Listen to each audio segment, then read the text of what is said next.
because there are lots of things that need to be discussed in today's class. So in the next class we will move ahead. So basically, when we were discussing in the very first class the definition of marketing.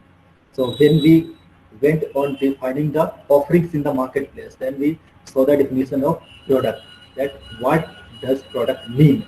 Simply, whatever offering you are offering in the marketplace, whatever you have to sell, and or whatever you have to offer in the markets, that offering, offer, goods, services, or anything that you want to sell in the marketplace is known as product. Whatever you may have a physical product, you may have a service, you may have an idea, you may have a experience, you may have a celebrity, whatever, or you may have a cause to offer. So whatever you are having in the marketplace and you are going to offer it to your customers, that is basically known as products. So products includes lots of things. When we say that goods and services, so that cannot be say that that as complete products. They may be a part of product. You may be dealing in physical goods and intangible services, but for a holistic definition of product, product includes many things. It ranges from physical goods to intangible services to experiences to ideas to celebrities to places, and whatever the things you may have in your mind to offer your customer, that is your product. So moving ahead, a product is anything that can be offered to a market to satisfy a want or need, including physical goods, services, experiences, events, persons, places, properties, organizations, information, and ideas. So anything that can be offered in the marketplace to satisfy any want or need can be termed as a product. So we do not need to discuss the definition of product in detail, because we have already discussed the definition of product in detail. So we will be covering levels of product and further topics. So product, anything that you are going to offer in the marketplace. You may have a physical goods, like you may be offering a smartphone, you may be offering some food items, you may be offering some automobile, you may be selling cars, you may be selling bikes, you may be selling some any physical goods that you are having to offer for your customers. Services, television services, banking services, insurance services, you book a ticket, that is a part of services. Experiences, like I give you example of Disney World plan, that is the experiences. Events, any sports event, persons, places, whatever you are having to offer in the marketplace, that is basically a product. So the definition of product is very wide in nature and it includes many things in its ambit. So basically these 10 things can be termed as products. So these are physical goods, services, experiences, events, persons, places, properties, organizations, information, and ideas. So this is the definition of product that can be offered in the marketplace to satisfy any want or need. Levels of product. Now comes the question, what are the levels of product? So the very first level, that is core benefit or core product. Then basic product, expected product, augmented product, and potential product. Just a minute. Hello ji, कौन? Good morning. Hello.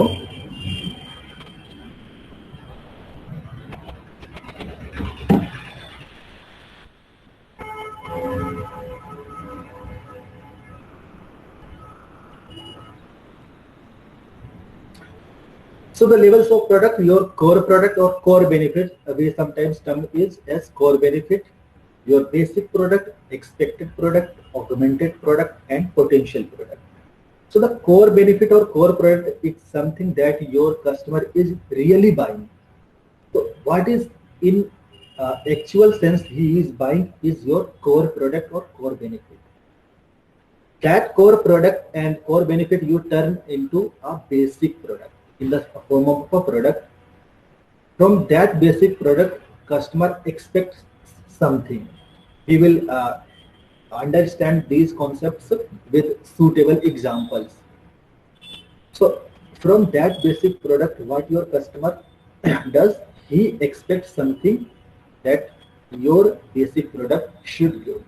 From that expected product, he augments something, or you are, as a marketer, augment some new product.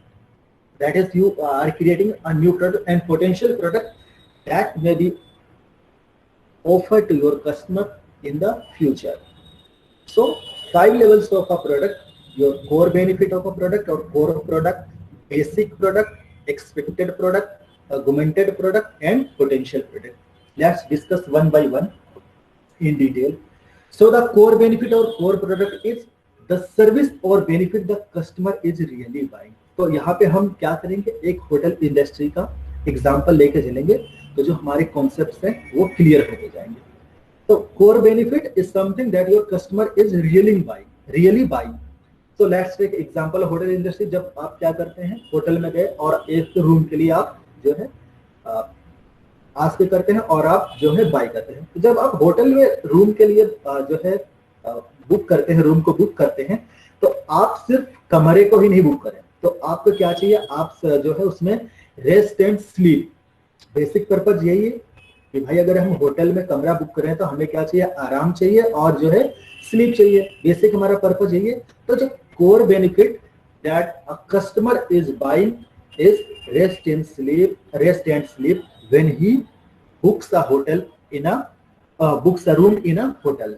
So the core product here is rest and sleep. तो पहला हमारा point clear है कि हमारा core benefit क्या है, कि वो प्रोडक्ट या वो सर्विस या वो बेनिफिट जो कस्टमर एक्चुअल में बाय कर रहा है, जिसके लिए वो प्राइस पे कर रहा है.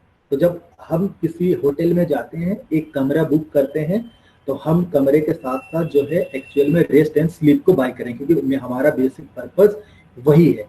कोर बेनिफिट हम क्या डिराइव करेंगे अगर हम रूम को बुक करते हैं होटल में.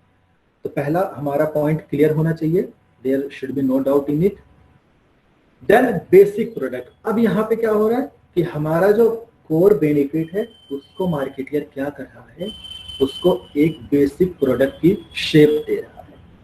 उसको जो बेनिफिट है उसको टर्न कर रहा है एक प्रोडक्ट में. अब जैसे यहाँ पे एग्जांपल दे रखा है कि होटल रूम तो हमने बुक कर लिया, अब उसमें क्या क्या इंक्लूड होगा, बेड होगा, बाथरूम, टॉवल्स होंगे, डेस्क होगा, ड्रेसर होगा एंड क्लोजेट होगा. तो ये सारी चीजें हमने कमरा ही नहीं बुक किया, बल्कि उसके साथ साथ और चीजें अटैच कर दी, तो ताकि हम उसको एक प्रोडक्ट की फॉर्म दे सके.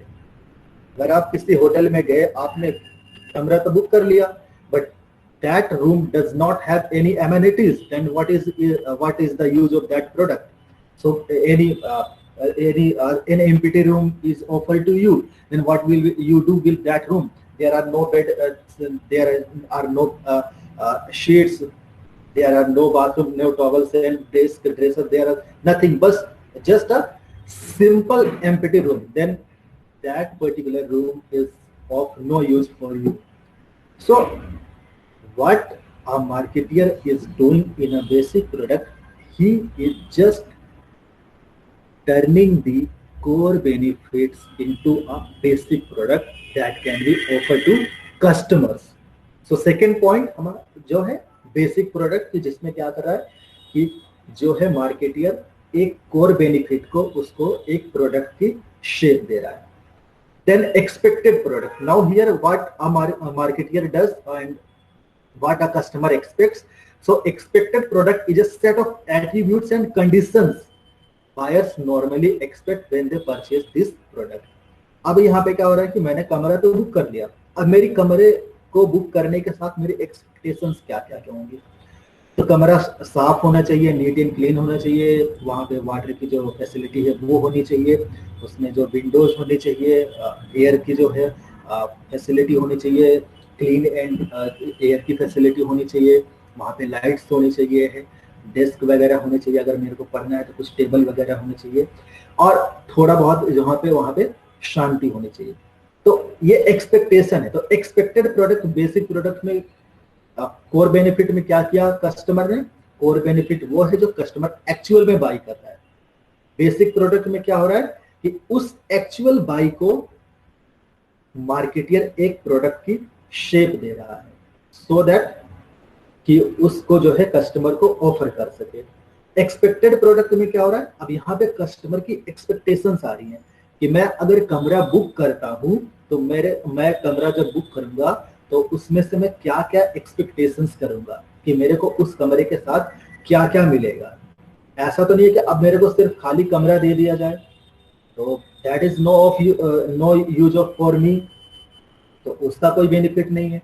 भाई आप किसी होटल में जाते हैं, आपको कहा कि ठीक है हमें एक कमरा चाहिए, बस कमरा दे दिया, ना वहाँ पे बेड है, ना शीट्स है, ना टॉवल्स हैं, ना कोई बाथरूम की फैसिलिटी है, कुछ भी नहीं है, सिर्फ एक 4 दीवारें हैं, एक छत है और एक फर्श है, बस कुछ नहीं उसके अलावा। That is no use for you, that is of no use for you. So expected product में हमने क्या किया, हमारा कस्टमर वो एक्सपेक्टेशंस करता है कि ये हमें कुछ नया बेनिफिट जो है इसके साथ साथ अटैच होगा। ऐसा एग्जांपल हम कोई और एग्जांपल ले सकते हैं। फॉर एग्जांपल आप रेलवे की टिकट बुक करते हैं, तो एक्चुअल में आपका जो कोर बेनिफिट क्या है कि आपको जर्नी करनी है, यही है पर्पज। हमारा बेसिक पर्पज क्या है कि आपको जो है एक जर्नी करनी है, बेसिक हमारा कोर बेनिफिट यही है। बेसिक प्रोडक्ट में जो है क्या होगा कि उस जो है रेलवे अथॉरिटीज उसको आपको शेप में देंगे, जर्नी करने के लिए आपको फैसिलिटी प्रोवाइड करेगी। रेलवे आपको जो कोचेस है वो अवॉइड जिसमें प्रोवाइड किया जाएगा, वहाँ पे सीट्स होंगी, वो सारी चीजें होंगी। एक्सपेक्टेड प्रोडक्ट में क्या होगा कि आपकी एक्सपेक्टेशन क्या होगी कि मेरी जर्नी क्या कहते हैं स्मूदर हो, सेफ हो, हैप्पियर हो, वहाँ पे कोई जो है ऐसी अनफॉर्चुनेट इंसिडेंट ना हो, तो वो आप जो है एक्सपेक्ट करेंगे।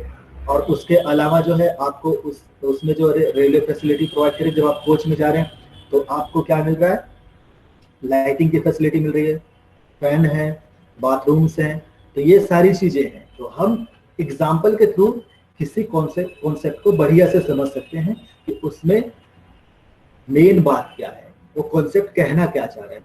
तो core benefit, the real product that is customer is buying, basic product that real product is being turned into a basic product by the marketer, and expected product the customer expects something from that product that he has bought. Moving ahead, augmented product. Here the marketers what do they augment that product, they create some new benefits from that product so that customers buy their products. So marketers what are they at this stage, marketers what they are doing is to prepare an augmented product that exceeds customer expectations. तो जो customer की expectations थी वो जो है exceed करती हैं augmented product की स्टेज में। अब यहाँ पे जो हमने होटल रूम का एग्जांपल लिया था, वहां पे कस्टमर की एक्सपेक्टेशन थी कि होटल का रूम जो है नीट होना चाहिए, क्लीन होना चाहिए, बेड शीट होनी चाहिए, बाथरूम होने चाहिए, टॉवल्स होने चाहिए, ड्रेसर होने चाहिए, क्लोसेट होने चाहिए, वगैरह वगैरह सारी चीजें थी। अब जो कस्टमर जिस चीज की एक्सपेक्टेशंस भी नहीं कर सकता वो चीज प्रोवाइड की जा रही है उसको ऑगमेंटेड प्रोडक्ट वाले स्टेज में। अब यहाँ पे एग्जांपल दे रखा है for providing free wifi facility in the hotel room. आज के टाइम में अगर हम देखें तो फ्री वाईफाई, इंटरनेट सर्विसेज, आपको यहाँ तक कि कॉलिंग सर्विसेज फ्री में प्रोवाइड की जाती है। लेकिन आज से कुछ टाइम पहले जाएं, 15-20 साल पहले के टाइम में जाएं, तो वहां पे जो है आपको बहुत रेयर था, तब तो शायद वाईफाई का कॉन्सेप्ट भी नहीं रहा होगा। तो आप ऑगमेंटेड स्टेज में क्या कर रहे हैं कि आप जो है अपने कस्टमर को कुछ एडिशनल बेनिफिट प्रोवाइड कर रहे हैं। That is the basic definition of augmented product, that you are providing some additional benefit to your customers So providing free Wi-Fi facility in the hotel room, free television services, free calling services. These can be some augmented product that you are providing to your customers, that your customer does not expect that he will be getting these services or these products. So augmented product का हमारा जो stage है वो clear होना चाहिए कि इस product stage में क्या करें, मार्केटियर क्या कर रहा है, कुछ एडिशनल ऑफरिंग या उसी जो बेसिक प्रोडक्ट है उसके साथ कुछ एडिशनल प्रोवाइड कर रहा है, कुछ नया प्रोवाइड कर रहा है जिसको कस्टमर को एक्सपेक्टेशंस नहीं है। तो होटल रूम के साथ free wifi facility, free calling facility, free television services. He may also provide some pick and drop facility that may be a part of augmented product. So this is the concept of augmented product, where the marketeer is offering something additional that the customer does not expect for. So this is the concept of augmented product. Now potential product. In the potential product, what can be offered in the future? तो हम future में क्या offer कर सकते हैं उस basic product के साथ, उसको हम नाम दे रहे हैं पोटेंशियल प्रोडक्ट, जो है प्रोडक्ट का नाम दे रहे हैं। तो at the fifth level stand the potential product which encompasses all the possible augmentations and transformation the product और offering might undergo in the future. Here is where companies search for new ways to satisfy customers and distinguish their offering. तो यहाँ पे हम future में क्या अपने product को कैसे हम उसमें कुछ नया चीज प्रोवाइड कर सकते हैं कस्टमर्स को, उसको हम अपने बेसिक जो हमारा प्रोडक्ट है उसको कैसे हम ट्रांसफॉर्म कर सकते हैं, तो so that कि our customers are happy, our customers are satisfied, our customers visit us again and again. So in the potential product part, we are augmenting and transforming our basic product in the way that can be offered in the future. अब hotel वाले example से हम थोड़ा जो है उसमें future वाले उसमें सिनेरियो में ले चलते हैं। ऑगमेंटेड प्रोडक्ट में क्या किया कि providing free wifi facility provide कर दिया, डेली सर्विसेज प्रोवाइड कर दिया, कॉलिंग सर्विसेज प्रोवाइड कर दिया, पिक एंड ड्रॉप की फैसिलिटी प्रोवाइड कर दी। हो सकता है कि उसमें कुछ एडिशनल बेनिफिट ले आए होटल रूम के साथ फ्यूचर में, कि अब जैसे कि आपको पिक एंड ड्रॉप का फैसिलिटी का मैंने एग्जांपल दिया, फ्यूचर में उसके साथ होटल रूम के साथ वो क्या प्रोवाइड कर सकता है, हो सकता है कि वहाँ पे जो मील्स हैं वो फ्री ऑफ कॉस्ट प्रोवाइड की जा सके, या होटल रूम हमारा बेसिक प्रोडक्ट है उसके साथ हम चार्ज कर लें मील्स के लिए, क्योंकि आप होटल पे जाते हैं तो आपको मील्स के तो अपने आप ही बाई करना पड़ता है, या कुछ होटल रूम के साथ जो है कुछ अदर सर्विसेज प्रोवाइड की जा सकती है कि मील्स तो हो गए आपके, कुछ एंटरटेनमेंट के लिए कोई सर्विस प्रोवाइड की जा सकती है, कुछ आपको बिजनेस पर्सपेक्टिव से कुछ प्रोवाइड सर्विसेज प्रोवाइड की जा सकती है। तो पोटेंशियल प्रोडक्ट में हम वो पॉसिबिलिटी सर्च कर रहे हैं जिसको हम फ्यूचर में अपने कस्टमर्स को प्रोवाइड कर सके। अब रेल वाले एग्जांपल में हम देखते हैं, अगर अब जैसे तो ऑनलाइन हम टिकटिंग की फैसिलिटी अवेलेबल है, अब उस टाइम में चलते जहाँ पे ऑनलाइन टिकटिंग की फैसिलिटी अवेलेबल नहीं थी, तो आप क्या करते थे, रेलवे के जो काउंटर होते थे वहां से जाते थे, फॉर्म फिलअप करते थे, then you book the ticket for yourself और फॉर योर फैमिली, ये फैसिलिटी थी। अब क्या है, उसके बाद फिर धीरे धीरे क्या हुआ कि वहां पे कियोस्क मशीन जो है इंस्टॉल की गई, तो वहां पे क्या हुआ कि जो जनरल टिकट होती थी जिसको हम चालू टिकट कहते हैं, उसमें मतलब कि किसी भी रिजर्वेशन टिकट जो नहीं होती थी उसमें आप प्लेस एंटर करो, आपका जो है स्टार्टिंग पॉइंट और डेस्टिनेशन एंटर करो, देन आप उसमें अमाउंट उसमें जो है फीड करो, जो अमाउंट है उसका आपके कैश में वो उसमें पे करो और आपको वो टिकट प्रोवाइड कर देते हैं, जनरल टिकट। अब आप क्या देख रहे हैं कि आपको ऑनलाइन टिकटिंग की फैसिलिटी अवेलेबल है। तो इस तरीके से मार्केटियर सोच सकता है कि वो अपने कस्टमर्स को फ्यूचर में क्या प्रोवाइड कर सकता है। अब या और एग्जांपल रेलवे में ही मील्स की फैसिलिटीज हैं आपको, आप अगर जो लग्जरियस ट्रेन है, शताब्दी है या फिर राजधानी एक्सप्रेस है, उसमें तो आपको मील्स की जो फैसिलिटी है फ्री ऑफ कॉस्ट दी जाती है। लेकिन जो मील्स वहां पे दी जा रही है राजधानी या शताब्दी एक्सप्रेस ट्रेन में, अगर वो और उसी जो है क्या कहते हैं मील्स को नॉर्मल ट्रेन में ऑफर किया जाए तो कैसा होगा? आप देखते हैं कि जो आप वाटर बोतल परचेज करते हैं रेलवे की, वो आपको जो रेल नीर ब्रांड है वो रेलवे का है। तो इस तरीके से हम further extension and further offering अपने प्रोडक्ट में क्या कर सकते हैं कि हम अपने कस्टमर को ऑफर कर सकें। तो ये सारी फैसिलिटीज जो है हम अपने बेसिक प्रोडक्ट के साथ और नया क्या अपने कस्टमर्स को प्रोवाइड कर सकते हैं। अब जो है कुछ और एग्जांपल अगर हम लेना चाहें तो जैसे होटल रूम हो गया आपका, रेलवे हो गई, और इसी तरीके से और हो सकते हैं एग्जांपल।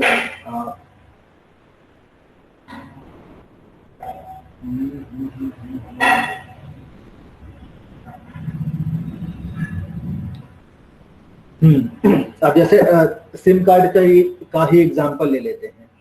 तो जब आपको सिम कार्ड आज से 2-3 साल पहले परचेज करना पड़ता था, तो what we used to do, we went on a shop and asked for a telecommunication provider which on services for whatever brand we are going to have SIM card। जिस भी कंपनी का हमें SIM card purchase करना होता था, whether it was Airtel, Vodafone, Idea or whatever brands, we were going to purchase SIM cards from of that particular brand।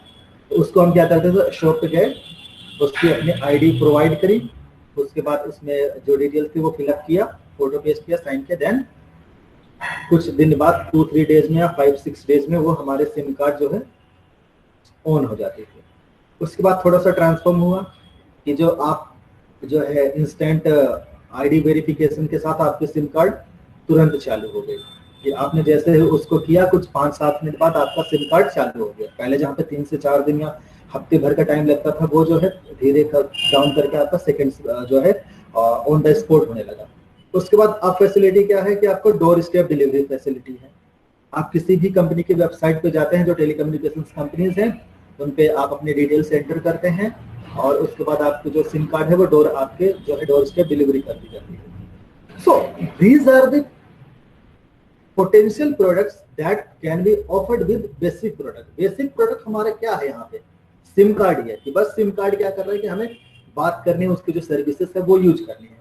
उसको आप पहले शॉप पे जाते थे और अब वो आपके डोर स्टेप डिलीवरी हो रही है। तो ये potential products marketeer as a marketeer, देखो जो मार्केटिंग होती है वो बहुत क्रिएटिविटी का कॉन्सेप्ट होती है, बहुत क्रिएटिविटी चाहिए उसके लिए।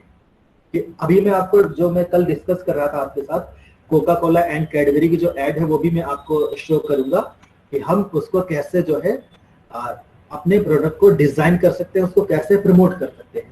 तो ये हमारा जो पोटेंशियल प्रोडक्ट है, इस तरीके से हम अपने पोटेंशियल प्रोडक्ट को मार्केट प्लेस में ऑफर कर सकते हैं इन द फ्यूचर।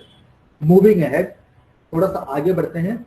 अब ये डायग्राम के थ्रू समझाया है यहाँ पे कि हमारा जो प्रोडक्ट है उसको हम कैसे कैसे डिवाइड कर सकते हैं, उसकी कैसे जो है शेप होती है। तो the first circle core benefit है, उसके नेक्स्ट जो है हमारा बेसिक प्रोडक्ट है, then expected, augmented and potential product. तो ये जो सर्किल है ये हमें यही शो कर रहा है कि हमारा जो कोर बेनिफिट है वो सबसे जो है सेंटर में है, सबसे उसका फर्स्ट लेयर है। देन उसके बाद फिर आपका बेसिक प्रोडक्ट की लेयर है, एक्सपेक्टेड प्रोडक्ट की लेयर है, ऑगमेंटेड प्रोडक्ट की लेयर है, देन पोटेंशियल प्रोडक्ट की लेयर है। तो इसको हम इस तरीके से समझ सकते हैं कि हम अगर मार्केट प्लेस में अपने प्रोडक्ट को ऑफर करने जा रहे हैं तो उसको जो लेयर्स हैं, उसके जो स्टेजेस हैं, वो हमें इस डायग्राम के थ्रू समझ में आ सकता है। तो ये हमारा जो है जो ऑफरिंग है प्रोडक्ट की, वो हमें इस जो है डायग्राम के थ्रू समझ में आ रही है। First one is your core product, the base the real services or goods that is customer is really buying. Your basic product, your core benefits are transformed into a shape of basic product. Then expected product, what customer expects from that product which he is buying an augmented product when marketer provides some additional benefits with that particular product. तो ये हमारे बात, और उसके बाद potential product,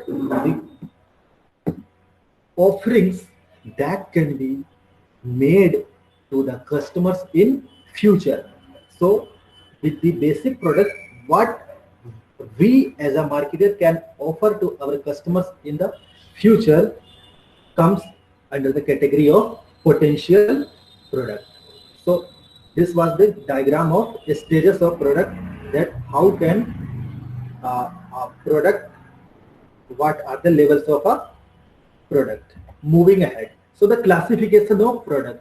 So what are the various types of products that are offered in the marketplace? So we have chosen some parameters on the basis of which we have divided our products, their classification. So the first one is on the basis of durability and tangibility. So as we all know, any physical product is durable. It may be a durable product or it may be a non-durable product, but a physical product is tangible. It can be seen, it can be touched, and it has a physical appearance. But as far as services are concerned, they are intangible. They cannot be touched, they cannot be seen, they can only be experienced or felt. So we'll discuss one by one. So the first category of our classification is on the basis of durability and tangibility. In this category, there are three types of products that are given. So the first one is non-durable goods. Non-durable goods, sometimes we also say these non-durable goods as FMCG goods, FMCGs or FMC goods. That is fast moving consumer goods. Fast moving consumer goods. So non-durable goods or FMCGs are one and same thing. So the non-durable goods are basically tangible goods normally consumed in one or few uses, such as beer and shampoo. So non-durable goods or perishable goods, we may also call them perishable goods, as these goods are meant for use within very short period of time. Because these goods are purchased frequently, the appropriate strategy is to make them available in many locations, charge only a small markup, and advertise heavily to induce trial and build preferences. So this is the marketing strategy that has been given with respect to non-durable goods. So first category of goods is non-durable goods, which are consumed in one or few uses. Means when we are consuming those goods, and those goods within short period of time, it may be we may call it as a use and throw types of products. Use and throw or non-durable goods may also include your vegetables, your food items, all those goods which are consumed within a short period of time are termed as non-durable goods. So the basic strategy, marketing strategy that marketer make with respect to non-durable goods is to making those goods available in many locations, charge only a small markup, that is your profit.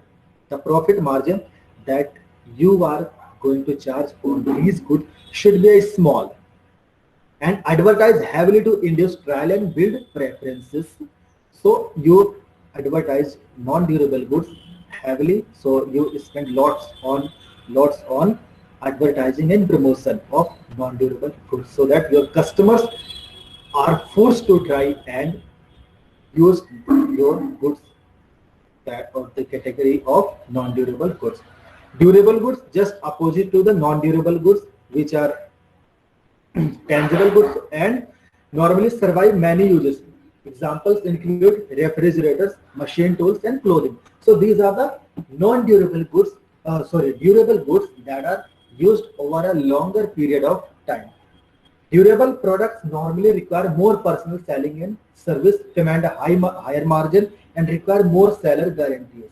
So the आप यहाँ पे हम क्या कर रहे हैं, non durable goods के अंदर हम उसको एडवर्टाइज कर रहे हैं। एडवर्टाइज का मतलब है कि हम एक किसी एडवर्टाइजिंग कंपनी को हायर कर रहे हैं, उसको प्राइसेस पे कर रहे हैं और उसको हम मास स्केल पे जो है एडवर्टाइज कर रहे हैं। लेकिन जैसे ही हम ड्यूरेबल गुड्स में आ रहे हैं तो वहां पे हम किस एडवर्टीजमेंट के मेथड पे जा रहे हैं, पर्सनल सेलिंग पे जा रहे हैं, कि हम पर्सनलाइज्ड एड्स पे जा रहे हैं, पर्सनलाइज्ड एड्स एंड सर्विसेज पे जा रहे हैं। अब रेफ्रिजरेटर के जो रिक्वायरमेंट है वो हर किसी के लिए सेम नहीं हो सकती, किसी को कम जो है लीटर्स का चाहिए, किसी को ज्यादा चाहिए, कोई न्यूक्लियर फैमिली हो सकती है, कोई जॉइंट फैमिली हो सकती है। तो उसके अकॉर्डिंग जो रिक्वायरमेंट है हम ड्यूरेबल गुड्स के अंदर मास स्केल पे जो है एडवर्टाइजिंग नहीं कर सकते। उसमें हम पर्सनलाइज्ड एड्स जो है क्या कहते हैं यूज करते हैं to promote our durable goods among consumers. उसके बाद इनके कैरेक्टरिस्टिक नेक्स्ट क्या है, command higher margin. Of course refrigerators, machine tools, clothing, they do have higher margin.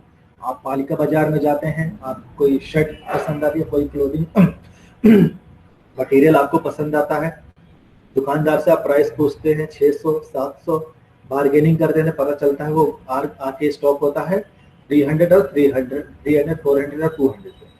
तो आप देखो कि मतलब कि आपको कितना प्राइस बढ़ा के दिया जा रहा है और उसके बाद जब 300 400 200 पे आके स्टॉक हो रहा है तो उसमें भी वो हायर मार्जिन अर्न कर रहा है। हो सकता है कि जो 200 की आपको ऑफरिंग की गई, आप जो परचेज करके ले आए उसको कॉस्ट पड़ी हो 150, तो 150 पे 50 रुपी का मार्जिन बहुत ज्यादा है, 33% है अप्रोक्सीमेटली। सो ड्यूरेबल गुड्स पे हायर मार्जिन है, पर्सनल सेलिंग का यूज होता है और सेलर गारंटीज चाहिए। हम जो वारंटी की बात कर रहे हैं, आप रेफ्रिजरेटर लेके आए, मोबाइल फोन लेके आए, टीवी सेट लेके आए, उनकी वारंटी चाहिए, गारंटी चाहिए कि हाँ ये इतने टाइम तक चलेगा और कोई दिक्कत आती तो वी विल रिटर्न और रिप्लेस दिस पर्टिकुलर प्रोडक्ट। तो second category durable goods. Next one under the durability and tangibility are services. So the basic intangible, inseparable, variable and perishable products that normally require more quality control, supplier credibility and adaptability.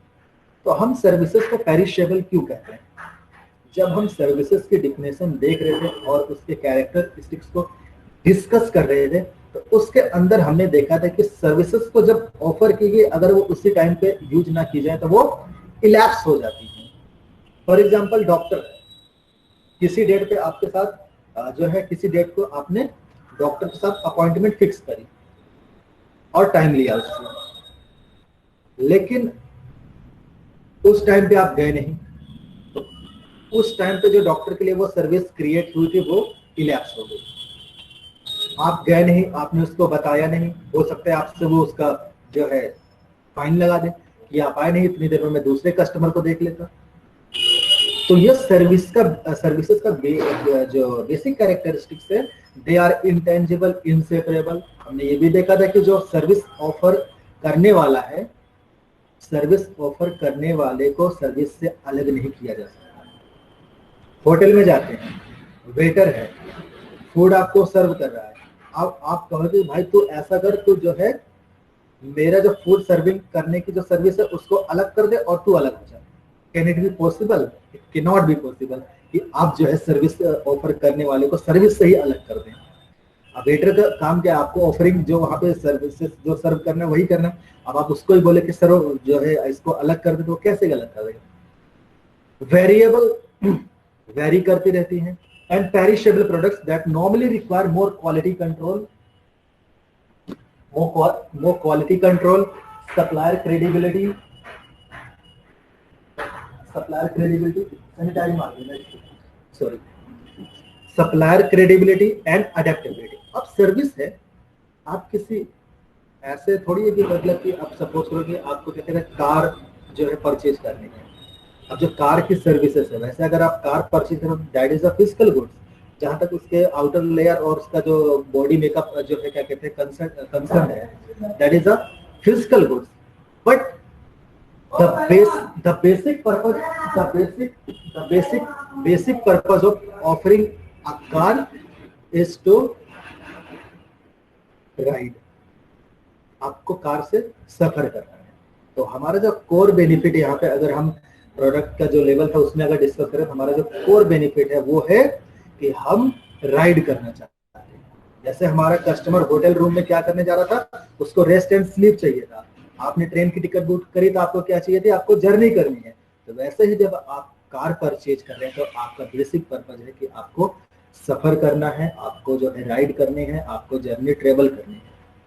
तो अब जब आप car purchase करने जा रहे हैं तो आप ऐसा तो थोड़ी आप किसी भी ब्रांड की परचेज करके जाएंगे.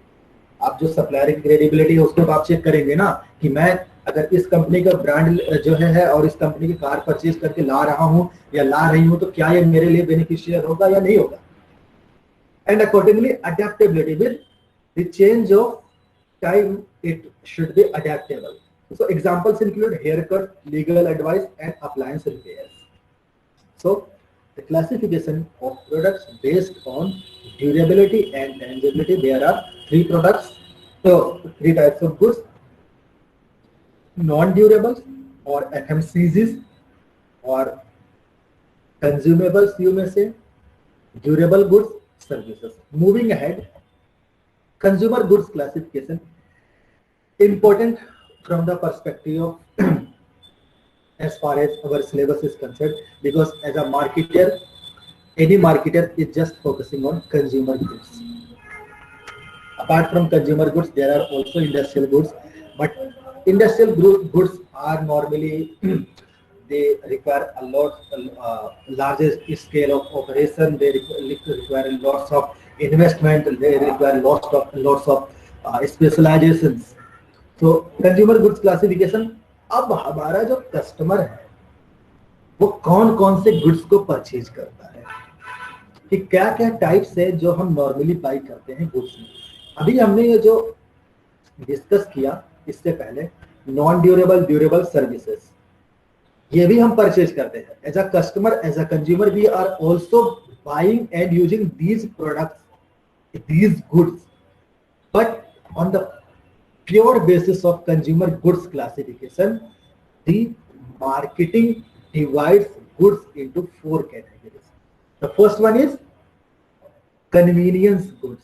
So the convenience goods are those goods that are bought frequently, used frequently, and minimal effect. You require minimal effort, that you require very less efforts. So examples include soft drinks, soaps, newspapers. Staples are convenience goods. जो हमारे यहाँ पे food items हैं वो भी convenience goods का example है. तो कन्वीनियंस गुड्स हम इनको क्यों करें, क्योंकि जब आप इन गुड्स को परचेज करने जा रहे हैं एज अ कंज्यूमर, तो वहां पे आपको ज्यादा एफर्ट नहीं लगाना पड़ रहा है. एफर्ट लगाने का मतलब यहाँ पे है कि आप थिंक नहीं कर रहे हैं, आपको कॉम्प्लिकेशंस ऐसा नहीं है कि जिसको बहुत सोचना है, लोगों से डिस्कस करना है, फ्रेंड से डिस्कस करना है, फैमिली में डिस्कस करना है. जैसे हमने अभी कल वाले एग्जांपल में देखा था, जब हम डिस्कस कर रहे थे कॉम्प्लिकेटेड गुड्स और जो है क्या कहते हैं हमारे जो एक नॉर्मल गुड्स थे जो डिस्कस कर रहे थे, high involvement and low involvement पे हम जो देख रहे थे. तो convenience goods are of low involvement in nature. तो यहाँ पे आपको ज्यादा सोच विचार नहीं करना पड़ेगा कन्वीनियंस गुड्स के केस में. और कन्वीनियंस गुड्स कस्टमर ज्यादा बाई करता है, वो मोस्ट फ्रिक्वेंटली उसको बाई करता है और इमीडिएटली बाई करता है, कि कोई वहां पे कोई सोच विचार नहीं करना है. Shopping goods are those the consumer characteristically compares on such basis such as suitability, quality, price and style. अब यहाँ पे शॉपिंग गुड्स हैं जिनको आप जो है शॉप से परचेज करने जा रहे हैं. वैसे तो हम गुड्स कोई भी हम शॉप से ही परचेज करेंगे, लेकिन जहां पे हम कंपैरिजन करें कि सूटेबिलिटी के बेसिस पे, क्वालिटी, प्राइस और स्टाइल के बेसिस पे, क्या मैं जो गुड्स परचेज कर रहा हूँ वो मेरे लिए सूटेबल है या नहीं है. कार का ही एग्जांपल है कि क्या वो मेरे लिए कार सूटेबल है नहीं है, उसकी क्वालिटी क्या है, प्राइस क्या है, स्टाइल क्या है, उसकी डिजाइनिंग क्या है.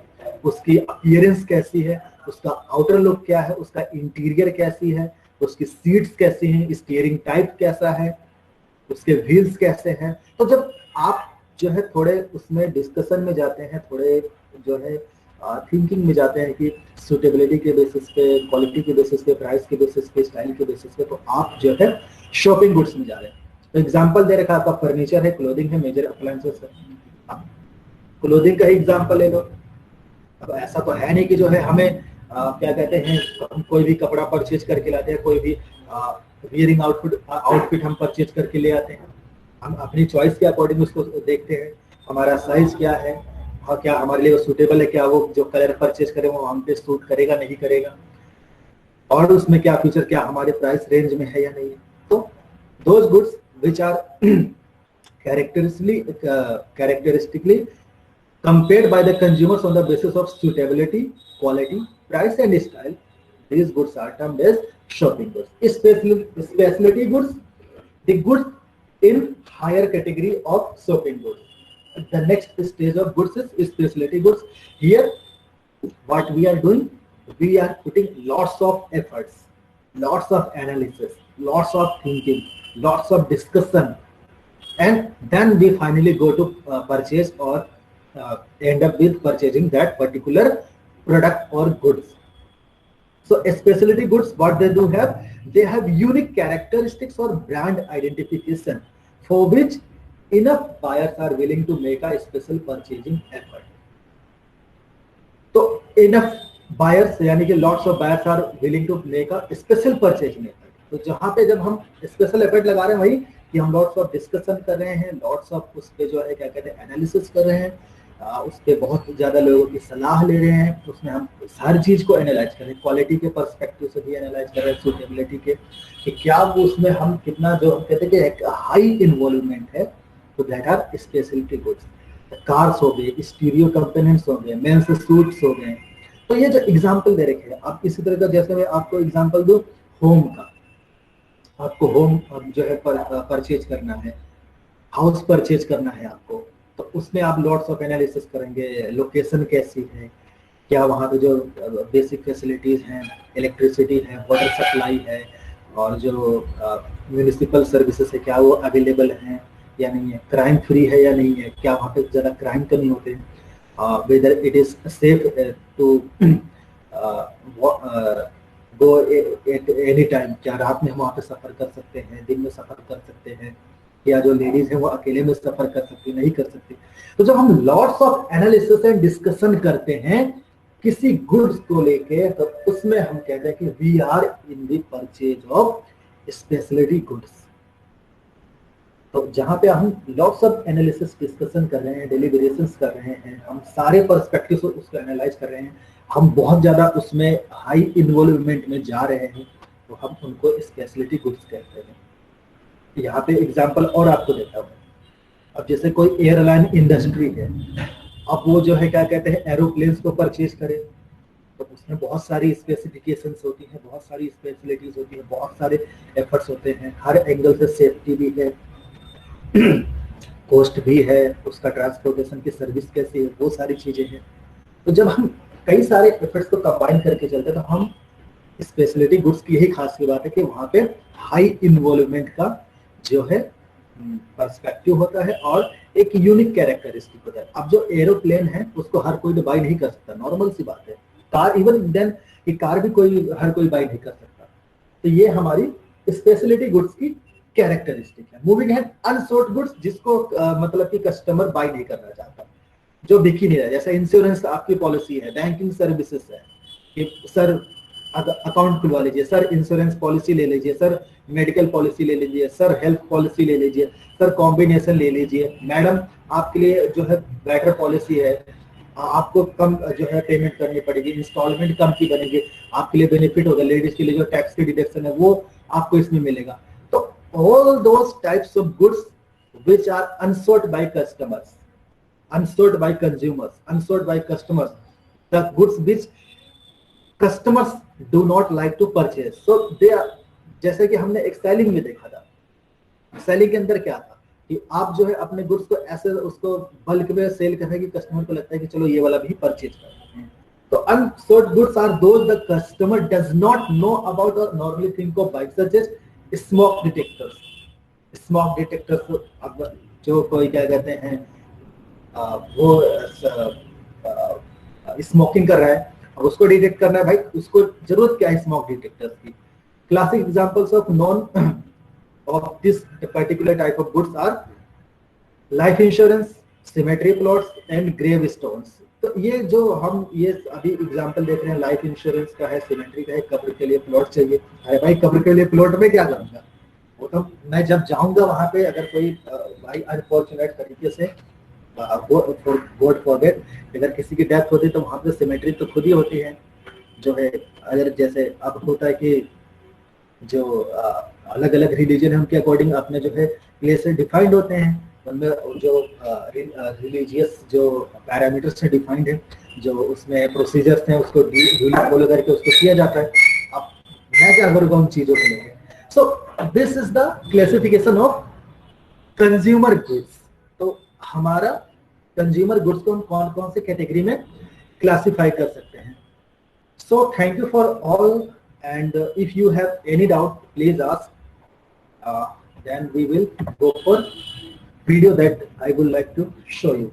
कि हम जब मार्केटिंग में जाते हैं तो मार्केटिंग जो हमारा है वो बहुत सारी चीजें इन्वॉल्व करता है कि हम कैसे अपने जो है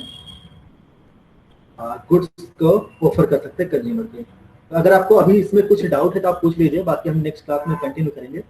अभी मैं वीडियो डाउनलोड करता हूँ और आपको शो करता हूँ कि जो हम दो कैडबरी और कोका कोला की जो एड थी उसमें हम जो है मार्केटिंग में कैसे ऑफर की जाती है और कैसे वो टारगेट किया जाता है।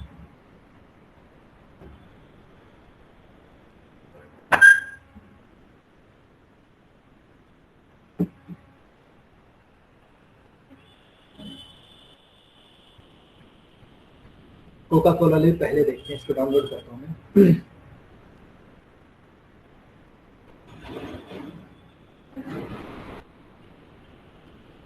आर यू गाइस देयर ना, आप लोग हैं ना वहाँ पे? Yes sir, yes sir, sir. Yes sir. Bore तो नहीं हो रहे? अरे ना सर, ना सर, स्लाइड एकदम क्लियर थी सर। समझ में आ रहा है ना? यस सर, स्लाइड्स बहुत अच्छी हैं आपकी। चलो कोई नहीं सर शेयर कर दीजिए सर स्लाइड्स। हाँ, मैं जैसे हमारा यूनिट हम कंप्लीट करते जाएंगे वैसे हम जो है शेयर करते जाएंगे।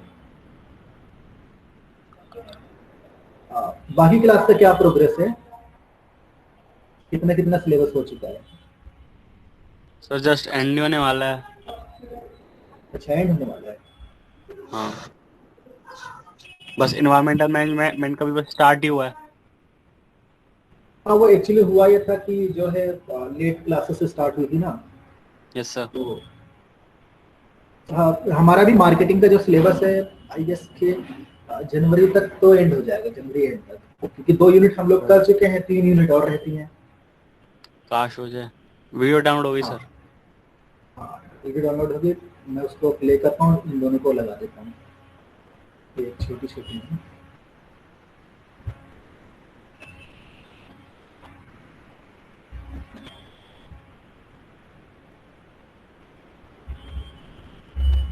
तो ये हमारा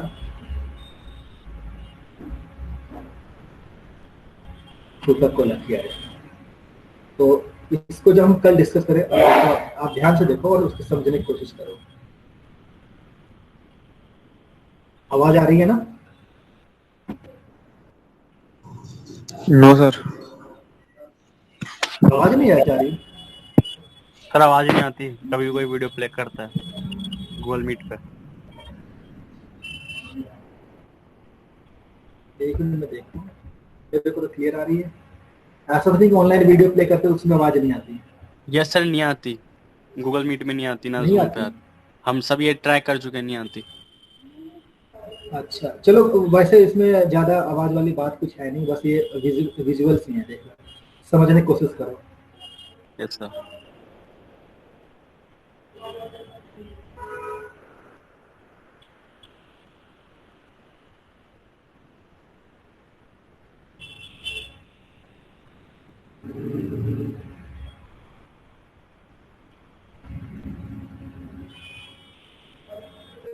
तो यहाँ पे मैसेज क्या था, यहाँ पे देखो उसकी डॉटर ने क्या कहा अपने फादर से कि Santa Claus on the northern pole. तो अपने फादर से डॉटर लेटर लिखती है, जैसे कि हम लोग कल डिस्कस कर रहे थे कि जो क्रिसमस है नॉर्दर्न पोल पे इस बार होना चाहिए, लेकिन इसके फादर ने क्या किया, पूरा लेटर पढ़ा नहीं। अब आगे देखते हैं। अब इसका फादर नॉर्दर्न पोल पे जा रहा है।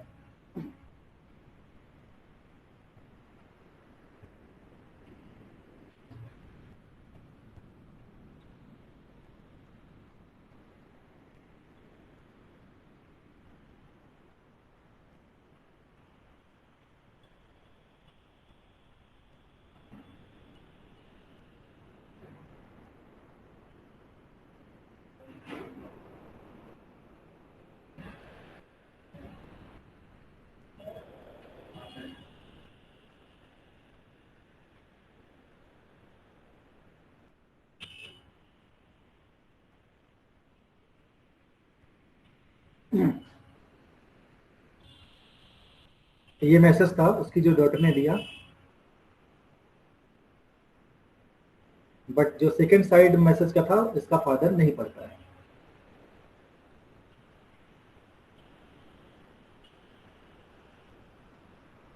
अब ये लेटर पढ़ेगा पूरा। So this was the complete message that was given by her daughter to him. So dear Santa Claus, please bring daddy home for Christmas. तो इसके फादर ने सिर्फ जो उसका अपोजिट पार्ट था, जो दूसरे तरफ था पेज के, उसको ही पढ़ा, इसको नहीं पढ़ा था। Yes sir. अब देखते हैं कोका कोला इसमें क्या कह रहा है।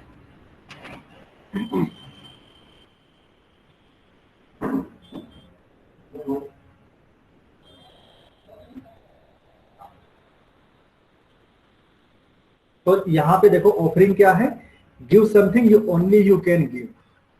तो यहाँ पे जो इमोशनल अटैचमेंट की बात की गई कि Yes, sir. फादर से डॉटर जो है कह रही कि हमें जो है नॉर्दर्न पोल पे जाके क्रिसमस इस बार सेलिब्रेट करना है, तो उसका फादर जाता है वहां पे। लेकिन जब वहां पे वो पहुंचता है तो देखता है कि क्या है कि उसके डॉटर वहां पर नहीं है। देन ही कम बैक टू होम। फिर उसके बाद क्या, उसको जब पूरा मैसेज अभी जैसे ट्रक जो ड्राइवर को उसने डिलीवर किया, इसको दूसरा उसका सेकंड साइड था जो पेज का, जब उसने पढ़ा तो उसमें मैसेज था कि dear Santa please bring daddy home this Christmas. तो ये था। तो अब यहाँ पे कोका कोला क्या एडवर्टाइज करे, इसको कैसे उसने अपनी एडवर्टीजमेंट में फिट किया कि give something only you can give, जो सिर्फ आप ही दे सकते हैं वो हमें देना है। तो इस तरह के मैसेजेस होते हैं जो डिजाइन किए जाते हैं। सो this was the first video.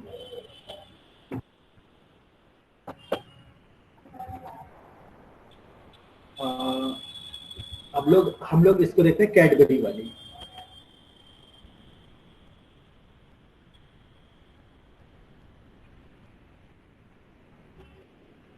तो अब देखो यहाँ पे आप नोटिस करना, यहाँ पे जो ये आ रहा है डिफरेंट जो सेलर्स हैं इनके नाम आ रहा है कि साहिल ज्वेलर्स, मालवीय नगर। अब इस वीडियो में किया क्या गया है कि जो हमारे लोकल शॉप ओनर्स थे, अब जो बिग प्लेयर्स थे वो उन्होंने तो अपने डिजिटल प्लेटफॉर्म्स का यूज करके अपनी सेलिंग लॉकडाउन में जो है रखी, उनको सेल कर रहे थे। लेकिन जो लोकल प्लेयर्स थे वो नहीं कर पा रहे थे। अब इस एड के थ्रू हम समझते हैं कि कैडबरी ने क्या किया है। पहले आप एड देखो, फिर मैं आपको दिखाऊंगा कि ये एड कैसे बनाई गई थी।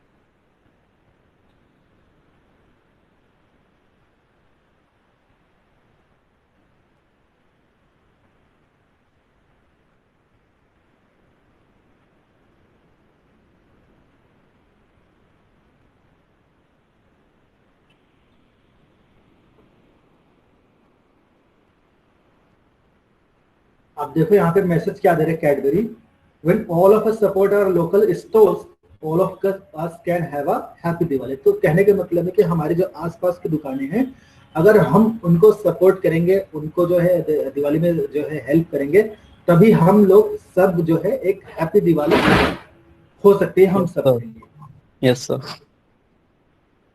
This was the ad. अब हम बात करने की इस एड को बनाया कैसे गया था।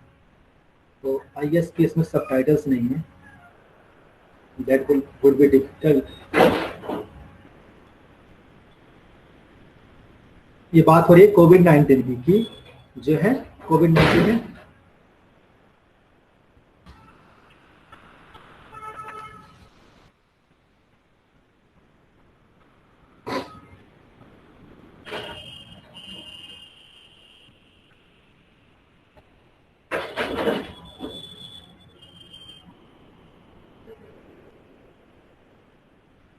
this is the ad that was made.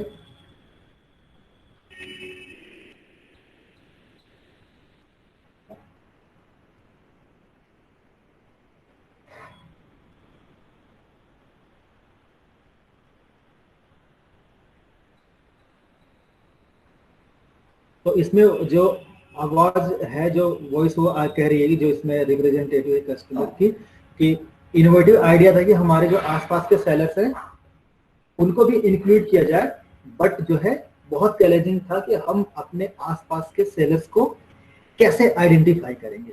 तो अब क्या करती है कैडबरी ने, क्या किया कि पिन कोड के हेल्प से जो लोकल फेमस जो लोकल शॉप ओनर्स थे, जो जैसे कि इसमें 3-4 नाम हमने देखा, जैसे उसमें एक ज्वेलर था, दूसरा जो है उसमें छाबड़ा स्वीट्स करके था, उसके बाद एक साड़ी वाला था, तो उसके बाद एक अजंता टाइम्स वाला वॉच था। तो उनको कैसे प्लेटफॉर्म पे ले आई जो है कैडबरी थ्रू डिजिटल रेवोल्यूशन और डिजिटल प्लेटफॉर्म्स, तो सो दैट कि वो भी सरवाइव कर सके लॉकडाउन में। तो क्या कर रही कैडबरी, जितने भी लोकल शॉप ओनर्स थे जो फेमस थे, उनको पिन कोड के थ्रू आइडेंटिफाई करती है।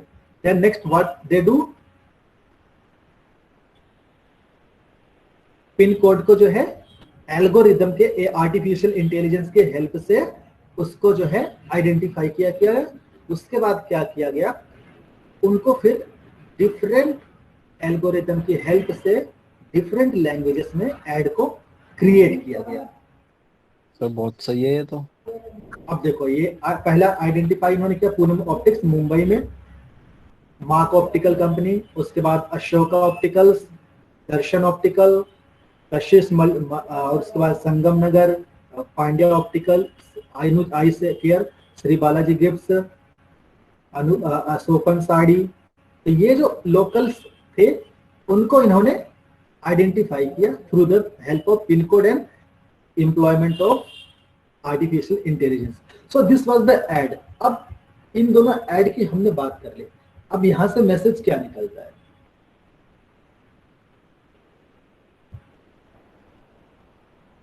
अब यहाँ पे जो मैसेज कैसे निकलता है, देखो जो पहला जो हम बात कर रहे हैं कि हम पर्सनलाइज्ड एड जो है दे रहे हैं। तो पर्सनलाइज्ड एड में क्या हो रहा है कि आप देखो, जो पहला हमारा कोका कोला का एड था, तो एक फादर एंड डॉटर का जो इमोशनल अटैचमेंट दिखाया गया, इमोशनल अटैचमेंट दिखाया गया, और उस इमोशनल अटैचमेंट को कोका कोला ने यूज किया अपने ब्रांड को सेल करने के लिए। और टैगलाइन क्या करी कि give this Diwali, give something only that you can give. तो वो उस तरीके की टैगलाइन करी। तो कहने का मतलब है कि अपने जो बिलव्ड वंस हैं उनको आप वो गिफ्ट कीजिए जो सिर्फ आप ही दे सकते हैं। तो पहले ऐड की बात है कोका कोला की। उसके बाद जो कैडबरी की ऐड है कि नॉट जस्ट ऐड, जो उनकी टैगलाइन थी, तो इसमें इन्होंने क्या किया कि अब इन्होंने एक ही ऐड में कई सारे प्रोडक्ट्स को एक साथ सेल करने की कोशिश करी।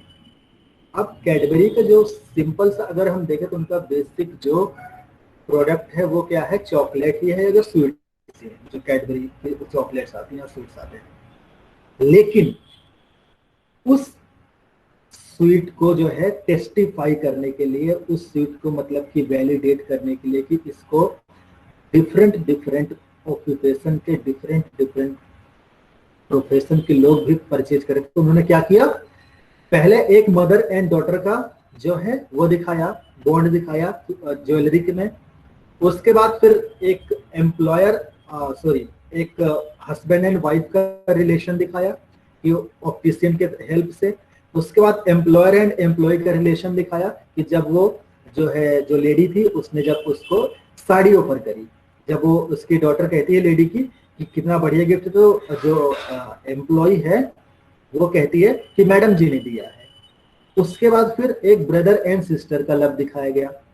तो इस तरीके की जो इमोशनल अपीलमेंट की जा रही है, इमोशनल अटैचमेंट को जो यूज किया जा रहा है, फाइनली लास्ट में क्या किया गया कि कैडबरी ने ये दिखाया कि इसको जो है हम जिसने सबके लिए गिफ्ट परचेज किया, दैट लेडी जिसने सबके लिए गिफ्ट परचेज किया, उसके लिए क्या बेटर गिफ्ट हो सकता है।